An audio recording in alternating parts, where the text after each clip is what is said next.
Hello friends, ನಾನು ನಿಮ್ಮ ಧ್ರುವ. ಇವತ್ತು ನಾನು ನಿಮಗೆ ಹೇಳಕ್ಕೆ ಹೋಗ್ತಾ ಇರೋದು ಬರ್ಮುಡಾ ಟ್ರಯಾಂಗಲ್ ಮಿಸ್ಟ್ರಿ. ಇದರಲ್ಲಿ ನಾನು ನಿಮಗೆ ಏನು ಹೇಳ್ತೀನಿ ಅಂದರೆ, ಬರ್ಮುಡಾ ಟ್ರಯಾಂಗಲ್ ಎಲ್ಲಿಂದ ಸ್ಟಾರ್ಟ್ ಆಗಿ ಎಲ್ಲಿ ಗಂಟ ಎಂಡ್ ಆಗುತ್ತೆ, ಮತ್ತು ಅದರಲ್ಲಿ ಏನೇನು ದೊಡ್ಡ ಘಟನೆ ನಡೆದೈತೆ ಅಂದರೆ ಇಂಪಾರ್ಟೆಂಟ್ ಅನಿಸುತ್ತೆ ಮತ್ತು ಎಲ್ರಿಗೂ ಕ್ಯೂರಾಸಿಟಿ ಅನಿಸುತ್ತೆ ಅಂತೆಲ್ಲ ಹೇಳ್ತೀನಿ ಈ ವಿಡಿಯೋದಲ್ಲಿ.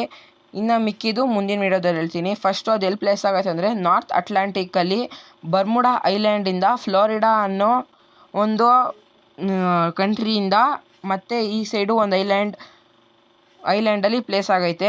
ಆ ಐಲ್ಯಾಂಡ್ ಹೆಸರು ಪ್ಯೂರ್ಟೋ ರಿಕೋ ಅಂತ. ಇವಾಗ ನಾನು ಹೇಳಿದ ಎಲ್ಲ ಐಲ್ಯಾಂಡ್ನು ಮ್ಯಾಪಲ್ಲಿ ಲೈನ್ ಟೈಪಲ್ಲಿ ಡ್ರಾ ಮಾಡಿದ್ರೆ ಅದು ಟ್ರಯಾಂಗಲ್ ಶೇಪ್ ಆಗುತ್ತೆ. ಅದಕ್ಕೆ ಅದನ್ನು ಬರ್ಮುಡಾ ಟ್ರಯಾಂಗಲ್ ಅಂತ ಕರೆಯೋದು.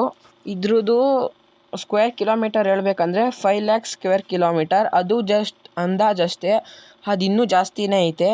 ಇದರಲ್ಲಿ ಮೇಯ್ನ್ ಇನ್ಸಿಡೆಂಟ್ ಏನಂದರೆ, December 5th, 1945 ಅಮೇರಿಕನ್ದು 5 torpedo bomber planes Bermuda triangle ಮೇಲಿಂದ ಹೋಗಿದ್ದು. ಅದು ಅದ್ರ ಮೇಲೆ ಹೋಗಿದ್ದಷ್ಟೇ. ಅದಾದಮೇಲೆ ಅದು ಬರ್ಮುಡಾ ಟ್ರಯಾಂಗಲ್ ಐಲ್ಯಾಂಡಿಂದ ಆಚೆ ಬರಲೇ ಇಲ್ಲ. ಅದೇನಾಯಿತು ಅಂತಲೂ ಗೊತ್ತಿಲ್ಲ.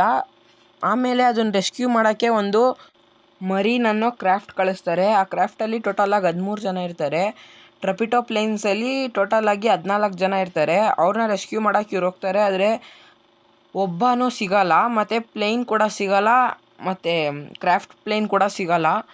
ಸೊ ಇದು ಅನ್ಸಾಲ್ವ್ಡ್ ಮಿಸ್ಟ್ರಿ ಆಗಿರೋದು ಬರೀ ಅದೊಂದಕ್ಕಷ್ಟೇ ಅಲ್ಲ. ಇದರಲ್ಲಿ 75 ಮೇಲೆ ಏರೋಪ್ಲೇನ್ಸು, ಆಮೇಲೆ 100 ಮೇಲೆ ಶಿಪ್ಸು, ಸ್ಮಾಲ್ ಬಿಗ್ ಎಲ್ಲ, ಮತ್ತು 1000ಕ್ಕಿಂತ ಜಾಸ್ತಿ ಜನ ಸತ್ತೋಗಿದ್ದಾರೆ.